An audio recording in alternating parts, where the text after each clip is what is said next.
Big news day. Oh my goodness. Have you heard yet? Um, Police Chief Ramie. I'm going to show you the story, but and the shadow didn't know. I got to tell you, the shadow did not know about this. It took me by surprise. I'm slipping, I guess, but news came out that Police Chief Ramie in Lynn Haven was suspended without pay. And like an hour later, news came out that Chief Ramie retired. And I think Ramie has set himself up to sue the city of Lynn Haven as a whistleblower, believe it or not. And he probably has a leg to stand on. Yeah, he invoked whistleblower before this happened, right after he reported former city manager Vicky Gaynor to FDLE. So that's interesting, right? That's a big deal. We'll look at the news story. I'm going to look at your comments. But also today, it's been, just about a month since Panama City Beach City Councilman, I believe he's the vice mayor, was involved in a hit and run, exactly the way Chief Ramie did. Well, not exactly, but the same charge, a criminal citation. His arraignment is tomorrow in Judge Dyer's courtroom at the Bay County Courthouse at 8:30 a.m. Councilman Paul Casto, according to the FHP Trooper report, which I'll read you, and it's a doozy. I mean, it's kind of crazy. Well, yeah. I'll just save it. I'll read it to you. But first, let me thank sponsors, and then we're going to get right into what do you want first? I mean, there's not a lot of details because the investigation's ongoing about Chief Ramie. Maybe we start with the Paul Casto hit and run. I think we need to. I think you'll be more riveted by the FHP narrative. Strong, effective leadership. 3 words that could mean the difference between prison and your freedom. I'm Al Saulene, your Panama City Beach lawyer. 850-215-0628. Don't let back pain and neck pain get you down. Find relief at Brown Chiropractic Center on St. Andrews Boulevard in Panama City. Dr. Sherry Brown helps people heal naturally with chiropractic adjustments and deep tissue massage. Call 769-3777. All right, let's get right to the Paul Casto story. He is the councilman. I believe he's the vice mayor in Panama City Beach. And I have, like I said, I've known about this since basically more than 3 weeks. But I decided to post it today. Why, Bernie? Why today? You know why. Because I do what I want. That's why. Here it is. This is what I posted. Here, let me make it bigger. So that's Councilman Paul Casto. He's in his second term, and they term out in Panama City Beach. So I believe he's got 2 years left or so. He wanted to, I'm sure he's always wanted to be the mayor. But here's what I wrote. And I did this right as the Panama City Beach meeting was starting today at 9 a.m. I said, tomorrow, PCB Councilman Paul Casto is scheduled to be arraigned for a criminal traffic citation. You can read it in the comment section below. It's bizarre. The narrative indicates that Casto rear-ended a woman, told her, come on, little girl, get out of the way, fled the scene, got chased by the lady, got away, and then city manager Drew Whitman called Casto and said, man, you got to go back. And Casto, finally gets back to where they are and starts making excited utterances to the trooper, she writes. He was read his Miranda rights. It's an arrest. It's an administrative arrest. And then he blamed the lady for fleeing the scene after she was struck by him. Now, Casto is being charged with leaving the scene of an accident with more than $50 in damage. The incident occurred last month. I think it was August 26. And it's the same charge that Lynn Haven Police Chief Ramie had. How about that for timing on my part? Like Ramie, Casto was not cuffed and stuffed like the rest of us would be. Political privilege is real. how is the Panama City Council handling the behavior of Councilman Casto? Well, my understanding is just ignoring it is all. How you like that? Oh boy. And I'll tell you what I think is the worst part of all of this. Because I don't think it's even the hit and run. Here, let's see if I can pull this up here this way. What I'm trying to do is get to the narrative, and I believe that's the first one. There's 4 of them that I posted. No, that's not going to be the first one. Let's see, goodness. Well, I'm just going to read you the narrative, so this will work. So on Wednesday, this is the and I actually took care to redact information that didn't even need to be redacted, but I did it anyway. All right, let's see. I'm going to keep it big so you can read along. This is the troopers report on Wednesday. It was August 20. Yeah, so I have known for a month. Let's see. Yeah, I have. At approximately 4:22 p.m., I arrived on Hutchinson Boulevard in reference to a traffic crash investigation. Upon arrival, I made contact with Panama City Beach police officer Jay Harmon, who had initially responded to the scene. Panama City Beach requested the Florida Highway Patrol work the investigation due to the conflict of interest. Officer Harmon provided me with all of the information that he collected. Then I spoke with the complainant. That's the woman. The other driver, later identified by his Florida driver's license as Paul Casto, was not initially present.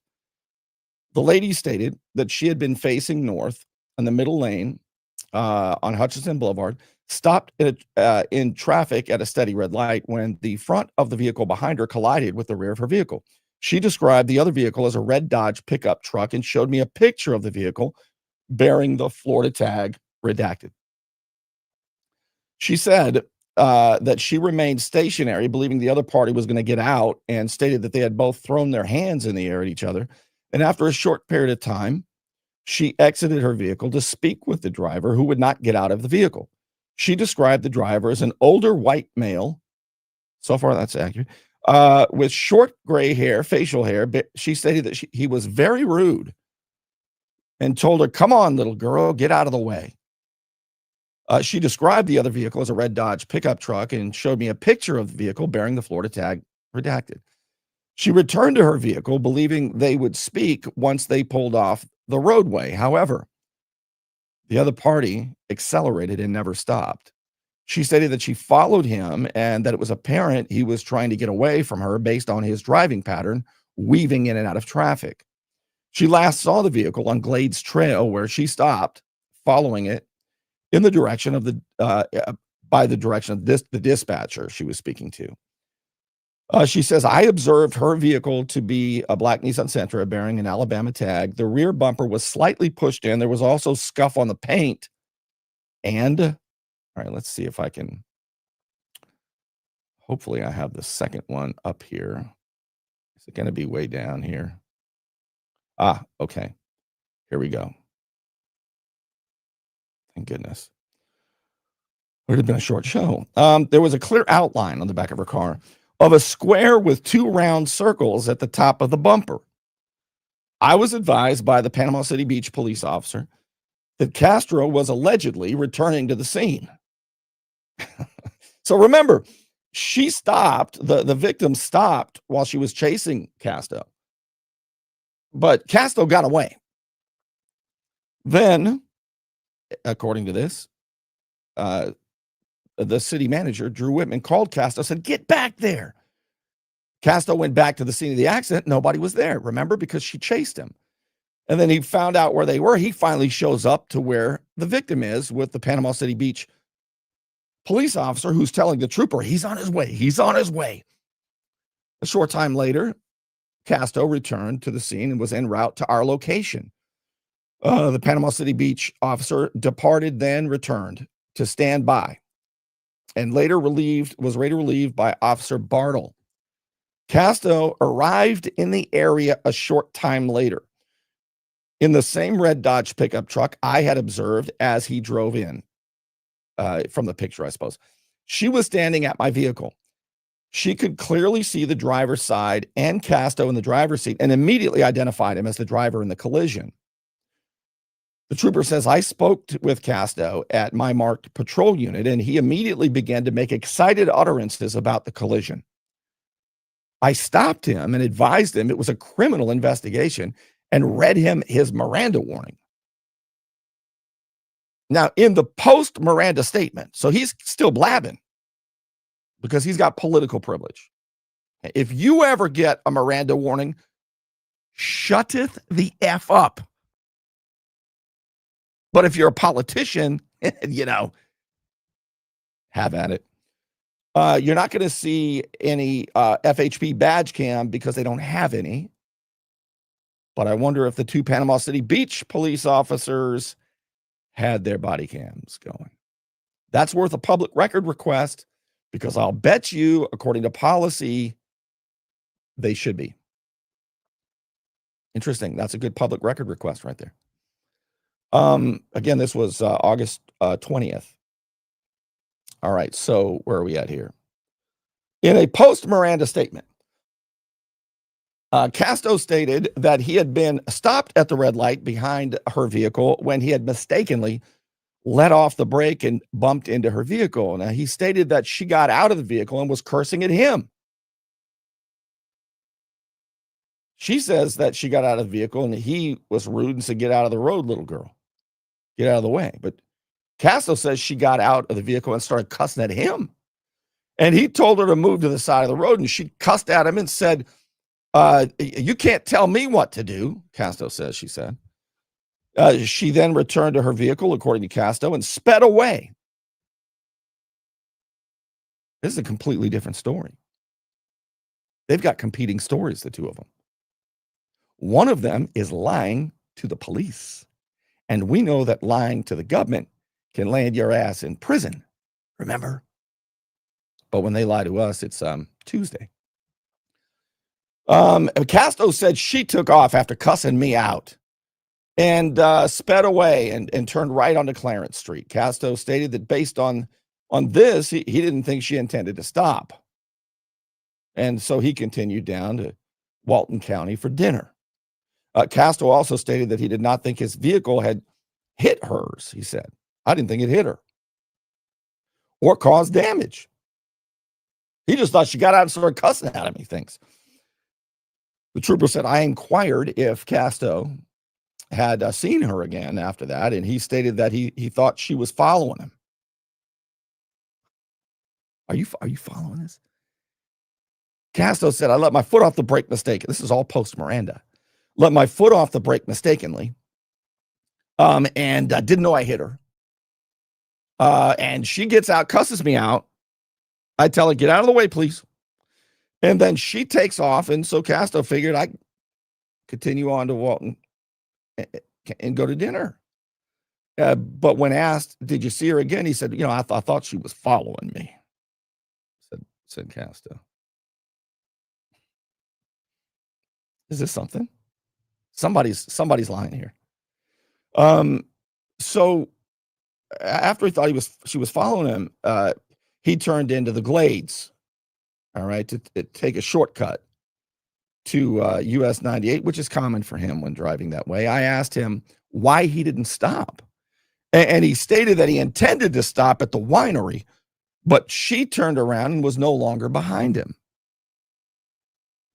I inquired how Casto became aware of the traffic crash investigation, and he stated that the city manager, Drew Whitman, spelled Whitmore, but Whitman, had called him and said we were looking for him, and that he had allegedly hit someone. Casto stated that he then returned to the area of the collision, but no one was there, and then he was directed to our location. Now think about this. Why would Casto go to the location of the collision if he didn't think he hit her? He said, I didn't think I hit her. I just thought she got out, started yelling at me, and then I drove away and it looked like she was following me. But anyway, he says he went back to collision, but no one was there. And then he was directed to, where she was. And He says, I observed Casto's front license plate holder to be square with 2 round screws at the top, just like the dent in the car of the victim. I also observed damage to the top of the plastic, and the bumper behind the plate holder was dented in slightly. I photographed Casto's damage and allowed him to observe the damage to the victim's car, to her car. Based on the statements provided to me and evidence I observed, I determined that Paul Casto should have had knowledge that his vehicle collided with hers. Casto did not stop to exchange information or ensure there was no damage, and I did observe minor damage to both vehicles. Casto was issued a criminal citation. Wow. And he's scheduled to be arraigned tomorrow morning in the Bay County Courthouse. So anyway, I posted that at 9 a.m. this morning. Finally got around to that. Oops. And right as the Panama City Beach City Council meeting was starting up, I don't think they've addressed this at the Panama. Do you think this ought to be addressed by his fellow council members, the mayor? And see, I want to see what your comments are. Let me look, because to me, a hit and run is bad. But what really upsets me is his story doesn't sound like he's telling the truth. And for him to try to flip it on the victim and say that she, maybe she was cussing at him. I don't know. But I'm not buying his story that he didn't know he hit her. And I'm not buying his story that he just drove on to dinner. And only when asked by the trooper, did you ever see her again? He said, well, I thought she was following me. And he turned into the winery. But she didn't follow him into the winery. And so city manager Drew Whitman said, you gotta get back there, man. I don't like if he tried to flip the script on a victim. And this story also, the reason I was interested in it from the get-go is because it's more evidence of political privilege. There's a lot of stuff going on in Lynn Haven. We're going to get to that. Chief Ramie being the latest news. He's gone. He's not there anymore. He's I don't know how many times he'll be, Chief Ramie. I've had a lot of problems with what you've done in the past. I think it's been horrible. But I have a feeling that you're not going to get escorted in after hours by anybody. I got a feeling they're not going to escort you in and let you, do whatever you want for 4 or 5 minutes or an hour and a half or whatever. It's crazy to see. It's crazy to see the spoken wheels, as Chief Judge Mark Walker called it, in the persecution of former Mayor Margo Anderson and James Finch, when the prosecutors tried to say that Anderson and Finch were engaged in a conspiracy to rob taxpayers. And the judge said, a conspiracy requires spoken wheels. It's got to have connections. And he didn't see any, and it was just thrown out. But the real spoken wheels has always been former city manager Vicki Gaynor, former police chief Ricky Ramy, and current, still, city engineer and consultant Chris Forehand. And later, you bring in Sheriff Ford's installed, basically, mayor in Jesse Nelson, and he's the next one to go. So Lynn Haven's cleaning house, but and I have to give it credit to the voters too. They're the ones signing the petition. It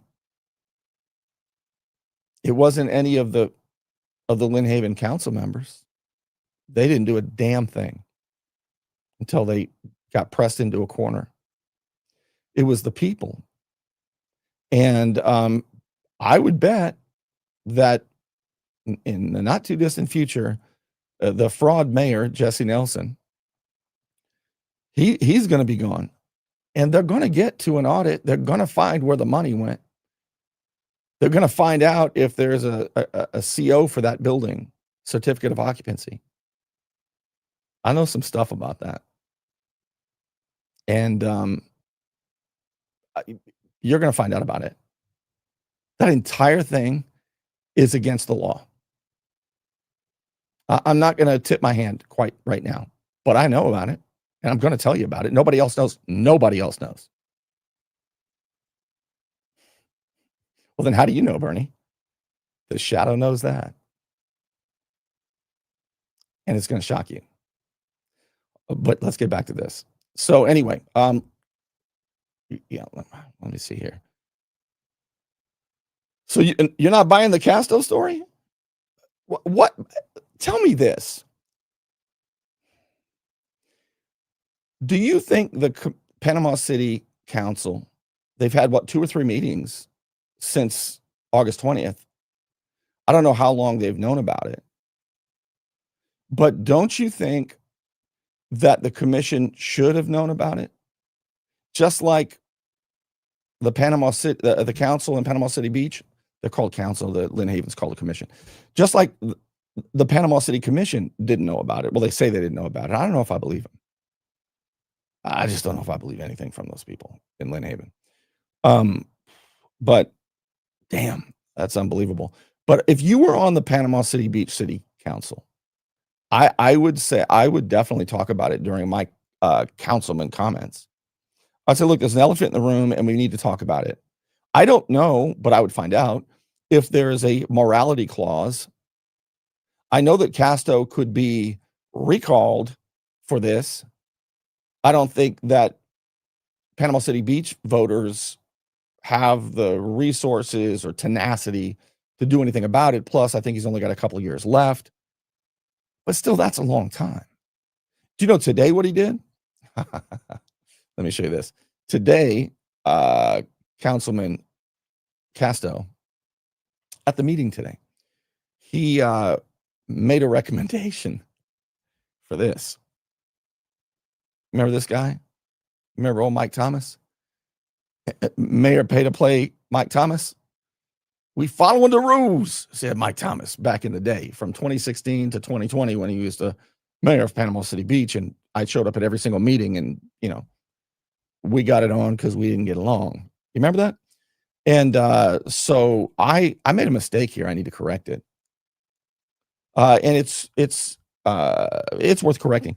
Panama City Beach City Hall, I said, will be named after former Mayor Mike Pay-to-Play Thomas. Councilman Paul Casto made the motion, which passed 5-0. I do think that's what's going to happen, but to be accurate, and I kind of threw this up quickly, but it's worth being precise.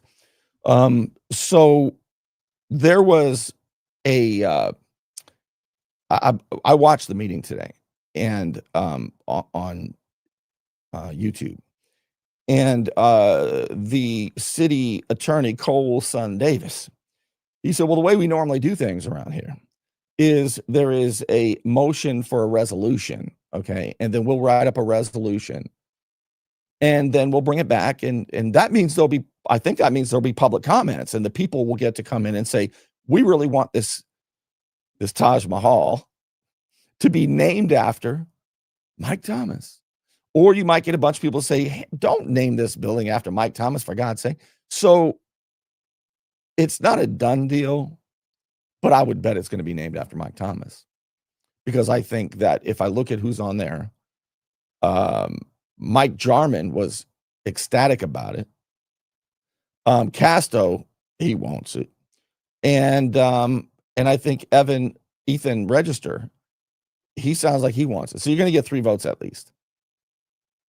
I don't know how the other 2 are about it, but it's not a done deal. You'll get a chance. I guess the point is you'll get a chance to go to the next city council meeting in a couple of weeks. And if it matters to you, but that happened to you. That was interesting. All right. So big day today. I mean, pretty big. Oh, we haven't watched the news stories. Let's take a look at the news stories about Chief Ramie. Let's see if there's anything on there that I haven't told you. And let's see, while I'm pulling that up, let me just thank one more sponsor. We'll get right back. I'll show you the news story. You want to look good? You want to feel good? Little John's Big and Tall is where it's at. Right across the street from Sky's Pizza Pie, 5700 North Davis Highway. You can find out more online at littlejohnsbigandtall.com. He's also a member of the iTex trading community, where your iTex dollars are welcome. All right, here is WJHG. Let's see what WJHG has to say about this story here. Good evening. Thanks for joining us. I'm Jessica Foster. Welcome to News Channel 7. We're following breaking news out of Lynn Haven. Police Chief Ricky Ramie has now resigned. This comes after the police chief was suspended without pay earlier today. City officials say the earlier suspension was tied to an active investigation into alleged misuse of city property and other violations. Interim city manager Chris Lightfoot made the call, stressing a commitment to transparency and due process. Our newsroom just received word that Lightfoot accepted Ramie's resignation and retirement this afternoon. Deputy Chief Steve Enfinger is now leading the department. We'll have more details as the investigation continues. Holy shnikes. Now, people have known for a hell of a long time that Chief Ramie has been misusing city property. They knew about criminal hit and runs. They knew about false arrests. They all kinds of stuff. $30,000 bags of cash. On and on and on. But right now, that's when they were all in cahoots. Former city manager Vicki Gaynor, but she's ticked because he turned her into FDLE and said she was bid rigging, evidently. And now you think Vicki Gaynor is going to just stand by and not spill the beans on what he's been doing? And I think he's got a lot of goods on everybody else. And Chris Forehand is out there. He's the first one that took that deposition that revealed what Ricky Ramie, Chief Ramie, considered a violation of statute, bid rigging against James Finch's company. Boy, it's amazing what going under oath and civil lawsuits will do, and subpoena power. I believe, and after you had Chris Forehand's deposition, and everybody said, well, that's just he say, she say, it could just be one person. That's nothing, said Mayor Nelson. But then you had Chris Lightfoot. Do you know that Chris Lightfoot, the current interim city manager, he was also deposed, and he said, yeah, Forehand said the truth. Two people now, actionable evidence. You've got supporters of Vicki Gaynor saying, who cares what these liars are saying? Y'all been defending these liars for a long time, man. It's so silly. Oh, my goodness. It's the truth coming out. You can't have double standards. These are all some of my favorite quotes from the mayor, Jesse Nelson. We can't have double standards. It's the truth coming out. Damn, I'm getting kind of good at these impersonations. And by the time I get him down, he's going to be gone too. Don't you think? So, but now, do you know that a third person was deposed? I believe Bobby Baker's been deposed. And if he says the same thing the other two said, what is former city manager Vicki Gaynor going to do then? See, everybody thought it was fun and games to persecute the former mayor under the lies of the former FBI special agent and Sheriff Tommy Ford back in 2020 and 2021. But that fell apart. And quite frankly, nobody thought James Finch would be around for it, but he is. And everybody thought Mayor Anderson would be in prison forever because they had 79 counts, federal counts against them, and all of them crumbled. They wanted to put Mayor Anderson in prison for 1,050 years. But it didn't work. Everybody thought it was fun and games to violate their civil rights, drag them through the mud, lie about them. And that she has a lawsuit too. She has a federal lawsuit. It's the truth coming out. What are people going? I mean, are you the kind of person? Because I am. One thing I have going for me, one virtue of mine, and look, I'm a flawed dude, man. I mean, I'm old, scarred, and flawed, and I got grudges. Okay. Oh, we found out, Brent. Yeah, you did. I'll be the first to tell you. But one thing that drives me is seeing powerful people conspire to lie and bully other people, and especially vulnerable people. I just can't take it. And that's what drives me. And so I kind of enjoy seeing it unravel. Do you know that the head of the FBI in 2020 was indicted today? I believe, somebody correct me, but wasn't James Comey indicted today? And you had Kash Patel, the FBI director, who I've been waiting, a little upset at some of these narratives they've been spinning, to be honest with you. But today he said, look, if you're in positions of public trust and you've been abusing it, and our CFO is saying a lot of this stuff too, the new CFO of Florida, Blaise Ngolia, it's not going to go well for you. And there's a lot of things happening right now. I'm not going to hold my breath that there's accountability in Bay County, because I'll likely die of oxygen deprivation. But I'm not going to stop telling you what happened and trying to find out more and push for accountability. And today there was some. Let's see here. I need to get to your comments. I'll read them later too. Yeah, I see a lot of karma and so on and so forth. You know, I don't even karma, and I'm not. This isn't a criticism of your comment. I think it's totally normal and probably okay and all that. But my thing is, I just want accountability. It's like I'm still like a kid who goes, "Wait a minute, the grown-ups are doing what? That's not right. My God, that's not fair. How do we get along if we can't win by merit? How do we get along if these guys are all lying to each other, to us, or whatever the hell they're doing?" So, big news day. I'll read your comments later. Well, I'll tell you this.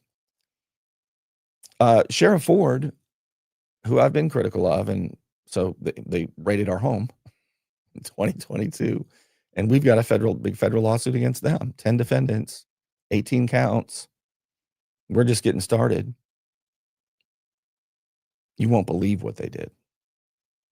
14 cops in our neighborhood, because they got a tip that Bernie Thompson and Sarah Moon stole AirPods. Wait till you find out the truth about all of that in our lawsuit. It will blow your effing mind. Well, Sheriff Ford has about, I believe, close to 25 lawsuits against him. And tomorrow, he has a summary judgment hearing here at the Bay County Courthouse at 9 a.m. in Judge William Henry's courtroom. That is the same judge who was on national television all the time during that CNN defamation lawsuit, Judge William Henry, who presided over that high-profile case. And I thought was, it's great to see a good judge, and I thought he was. I don't have any reason to think he's not. But anyway, he's the judge in this case.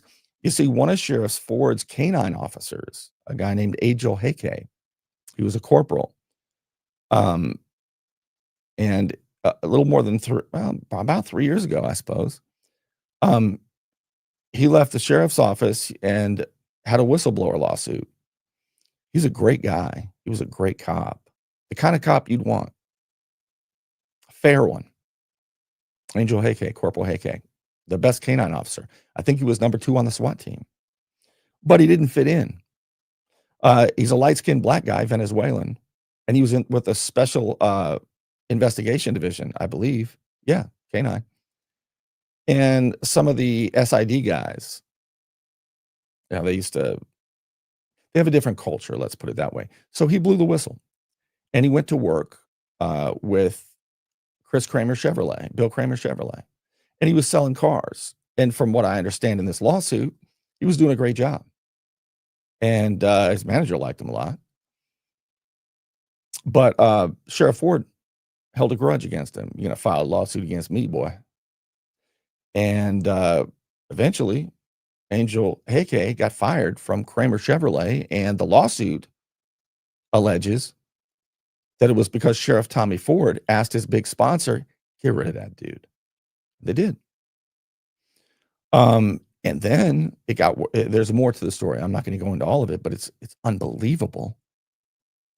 So tomorrow morning, Sheriff Ford, in this particular lawsuit, Angelton Heke, I'm not sure how it's pronounced, I just call him Angel, versus Tommy Ford, Sheriff of Bay County. You can see it in the Bay County Courthouse. It's, on the website. And in these civil lawsuits, the last chance a defendant has, Sheriff Tommy Ford in this case, is what's known as summary judgment, where the defendant in a civil lawsuit will make the case that, look, we don't have any disagreements on material facts.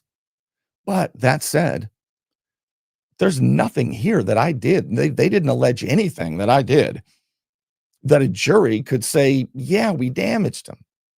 So, Your Honor, we can't waste the court's time. We can't go to a jury trial. That's what Sheriff Tommy Ford is going to present tomorrow with his lawyers to Judge William Henry at 9 a.m. And, of course, Angel Heke and his attorneys will say, it did a lot of damage to us. And if the judge decides that there is something there that a jury could say, yeah, you're liable, and yes, there's damages, guess what? The jury date is set for November for that lawsuit. There are like 25 lawsuits against Sheriff Tommy Ford. It was one thing when the lawsuits were way over the horizon. It's another thing when you're being deposed all the time and all that stuff. I mean, it's just a different. I guess when you have some people who won't take it laying down, there's, it's more difficult to just abuse people. Anyway, that's going on. So I'm going to have I have so much other stuff to tell you. Oh my God, but I'll save it. I'm going to wrap it up. That's all I wanted to tell you tonight. All right, I'm going to wrap it up, and I will see you. I'll see you very soon. I may even give you an update from the courthouse tomorrow, because I'm going to go report on what I see in that lawsuit. I like learning about the law, by the way. I joke about being Bernie the attorney, but I've learned so much about law, and I find it really interesting. So I'm looking forward to doing that tomorrow too. All right, with that, I'm out, and I'll see you soon. I might even go live tomorrow.